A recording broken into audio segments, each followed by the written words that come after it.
ये है हमारे डे 11 के टारगेट्स। डे 10 तक हमने लगभग पूरी मॉडर्न हिस्ट्री खत्म कर ली है। ऐसा कोई भी टॉपिक नहीं बचा है, कोई 1-2 टॉपिक है जो हम मिसलेनियस मान के चल रहे हैं, वो अब डे 12 बचा है, उसमें कवर कर लेंगे।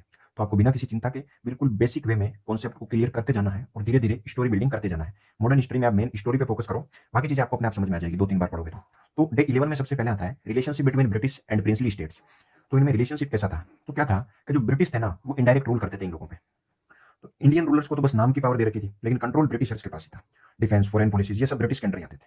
तो क्या कि इसमें 2 इंपॉर्टेंट चीज़ें हैं, जैसे सब्सिडियरी अलायंस हो गया, डॉक्ट्रिन ऑफ लैप्स हो गया। ये जो ब्रिटिश थे ना, वो इन पॉलिसीज का यूज़ करते थे। तो सब्सिडियरी अलायंस में क्या है, ये लॉर्ड वेस्ली लेके आता है। यहाँ क्या था कि लॉर्ड वेस्ली जब इंडिया में है ना, तो उसने देखा कि जो रूलर्स है ना इंडिया के, उनके पास पैसा तो है लेकिन आर्मी नहीं है। तो इसने बोला कि मैं आपको ब्रिटिश आर्मी दे देता हूँ, तो इसकी कंडीशन ये थी कि रखना भी आपको, ये खाना भी आपको खिलाना है, बस ये आपको सिक्योरिटी देगी। तो इसी वे में ये धीरे-धीरे क्या करते गए, ब्रिटिश एम्पायर को एक्सटेंड करते गए। और बेचारे जो हमारे स्टेट्स थे ना, रूरल स्टेट्स, तो वो क्या करते थे, उनकी पॉलिटिकल इंडिपेंडेंस खो चुके थे। इंडिया वाले जो स्टेट थे ना, वो अपनी इंडिपेंडेंस खो चुके थे, क्योंकि वो ब्रिटिशर्स के अंडर आ चुके थे।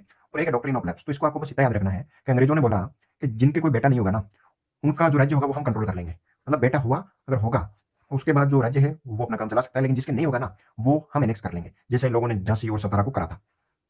ये यहाँ तक हमारा टॉपिक खत्म हो गया। अब नेक्स्ट टॉपिक क्या आता है, कहता है डेवलपमेंट ऑफ इंस्टीट्यूशन। इसमें एजुकेशन और जो न्यूज़पेपर थे वो ब्रिटिश रूल के अंडर कैसे उन लोगों ने हमारे लोगों को अवेयर किया, ब्रिटिश पॉलिसीज के कैसे एक्सप्लॉइट कर रही है, ये बताने में बहुत बड़ा योगदान रहा।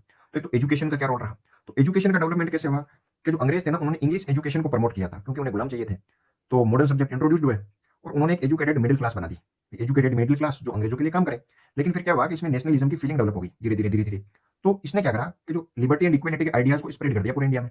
तो फिर इंडियंस को पता चला कि हमारा एक्सप्लोटेशन हो रहा है, उनको एक्सप्लोटेशन समझ में आया।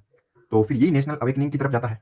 ठीक है, तो ये क्या है ना, कुछ इंपॉर्टेंट न्यूज़पेपर्स थे जो उस समय चलते थे, जैसे बंगाल गजट हो गया, ये केसरी है, एक द हिंदू है, एक बाजार पत्रिका कुछ था, ये है। तो ये न्यूज़पेपर्स थे। ये आपको बस ऊपर ऊपर से देखना है, इतना डिटेल में नहीं जाना, यूपीएससी ऐसे क्वेश्चन नहीं पूछती। लेकिन चलो अब यहाँ तक हो गया। अब क्या हुआ कि ये चीज़ एजुकेशन तो चल ही रहा था, लेकिन जो न्यूज़पेपर थे ना, न्यूज़पेपर उन्होंने पूरे इंडिया में क्या करा कि अवेयरनेस इंक्रीज कर दी थी।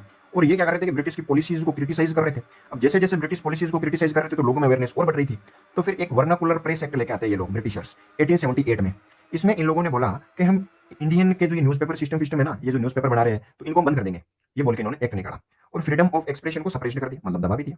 तो जैसे ही इन लोगों ने दबाया, इन लोगों ने कोशिश करी दबाने की, लेकिन ये न्यूज़पेपर जो थे ना, इनका बहुत रोल रहा। इन्होंने क्या करा कि ब्रिटिश का इंजस्टिस लोगों को दिखाया और स्प्रेड करे नेशनलिस्ट के आइडियाज और मासेस को यूनाइट करा। ये काम करा। तो एजुकेशन ने और ये न्यूज़पेपर ने सामने लोगों को कैसे जगाया, बस यही है। और ये छोटा सा कॉन्सेप्ट है, कोई बड़ी बात नहीं। आपको समझते रहना है कि उस टाइम ऐसा हो रहा था, तो ऐसा क्यों हुआ, वाई पे फोकस करिए आप, ज़्यादा लोड नहीं लीजिए। और ये सीरीज आपके 12 वीडियोज़ की है, तो 11 वीडियोज़ अपलोड हो चुके हैं। बिल्कुल आपको हिंदी और इंग्लिश में मिला के समझाया है, ऐसे सीधी भाषा में समझाया गया है, कोई कॉम्प्लेक्स वर्ड भी यूज़ नहीं करे गए हैं। तो आप पूरी सीरीज देखिए और अब आपकी पॉलिटी या इकोनॉमी की सीरीज स्टार्ट करेंगे, या साइंस एंड टेक्नोलॉजी मान लो, कोई भी सीरीज है ऐसे चलती जाएगी। 31 मार्च तक हम पूरा सिलेबस पूरा करेंगे।